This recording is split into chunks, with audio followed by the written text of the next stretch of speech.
का मुकाबला करूं। जी पिताजी। बेटा दुश्मन की टोली पर टूट पड़ो। जी पिताजी।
बेटा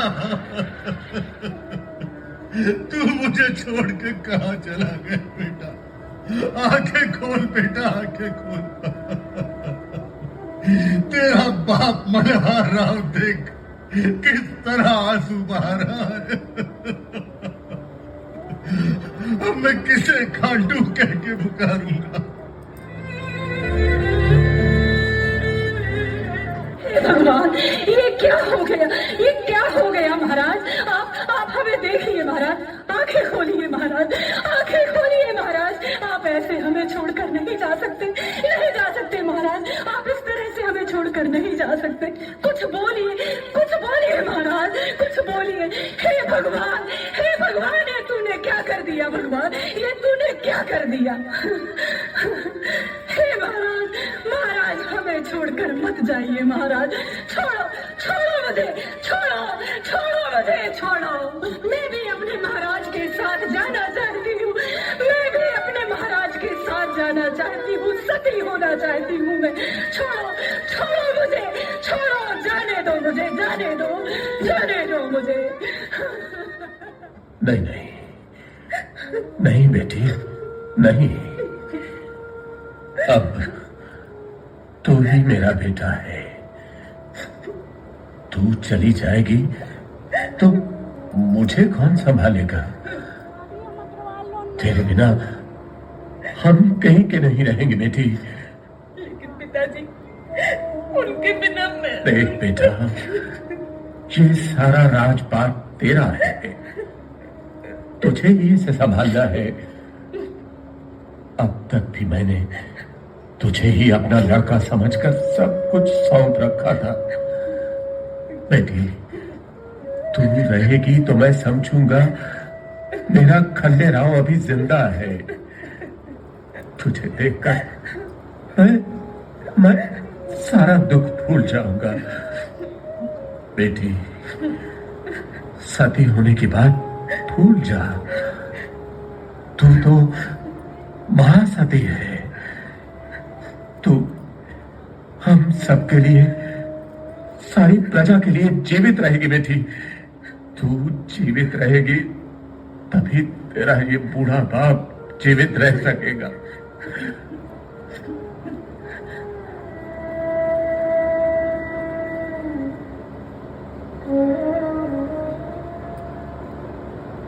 मल्हार राव की यह अवस्था देख अहिल्याबाई ने सती होने का विचार त्याग दिया और पूरी कर्मठता से होलकर राज्य की बागडोर अपने सुयोग्य हाथों में संभाल ली। कुछ दिनों बाद वृद्ध मल्हार राव भी चल बसे। अहिल्याबाई ने अपने पुत्र मालेराव को बड़े लाड़ प्यार से बड़ा किया, उसकी शादी की और उसे राजगद्दी सौंपी। राज तिलक के कुछ ही दिन बाद मालेराव ऐसा बीमार पड़ा कि फिर उठ न सका। मात्र 22 साल की आयु में उसका स्वर्गवास हो गया। इकलौते बेटे की मृत्यु का अहिल्याबाई को अपार दुख हुआ, लेकिन प्रजा के प्रति अपने कर्तव्य का ध्यान कर उन्होंने एक बार फिर अपने आंसू पोंछ डाले और राजकाज में लग गई। मालवा शासिका महारानी अहिल्याबाई सभा में पधार रही है।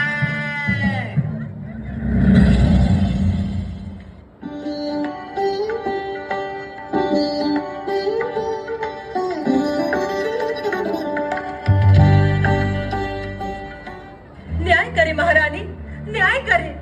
क्या बात है, निर्भय होकर कहो। महारानी, राज्य में व्यापार करना दूभर हुआ जा रहा है। अधिकारी मनमाने कर वसूलते हैं, लूट मची है, लूट। ऐसा अन्याय तो कभी नहीं हुआ महारानी, कभी नहीं हुआ। गंगाधर जी। जी महारानी। शीघ्र पता लगाया जाए कि मसला क्या है। दोषी अधिकारी को उसके पद से मुक्त कर दिया जाए। तुम आश्वस्त रहो फरियादी, तुम्हें न्याय अवश्य मिलेगा। जय हो महारानी, जुग जुग जिए, जुग जुग जिए महारानी। अरे ऐसा न्याय कभी नहीं देखा मैंने, ऐसा न्याय कभी। अरे पकड़ो उसको। अरे कहाँ भागा जा रहा है? अरे कहाँ चला जा रहा है? पकड़ो पकड़ो, बचने ना पाए। अरे उधर से खेल लो। बाहर में सीधे घुस गया। छोड़ना मत, पकड़ लो। क्या हो रहा है ये सब? छोड़ो उसे। कौन हो तुम? महारानी जी, ये निचली जात का है, पता नहीं कैसे घुस गया यहाँ। हमने प्रश्न आपसे नहीं पूछा था। क्षमा करें। महारानी जी की जय हो, महारानी जी की जय हो। क्या नाम है तुम्हारा और इस तरह आने का कारण? अरे निर्भय होकर कहो। महारानी जी, हम भकलू हैं महारानी जी, निचली जात के हैं, महेश्वर के पास नर्मदा जी के किनारे रहते हैं महारानी जी। क्या समस्या है तुम्हारी? महारानी जी, हमारी बस्ती में आपके सैनिकों ने हाहाकार मचा रखा है। लोग और लुगाइयों को पीटत हैं, छोरों को मारा थे महारानी जी। हमारे पास देने के लाने कच्छु नहीं है, हमारा जीवो मुश्किल कर दो है। दरबारी आपसे मिलन नहीं देते, हम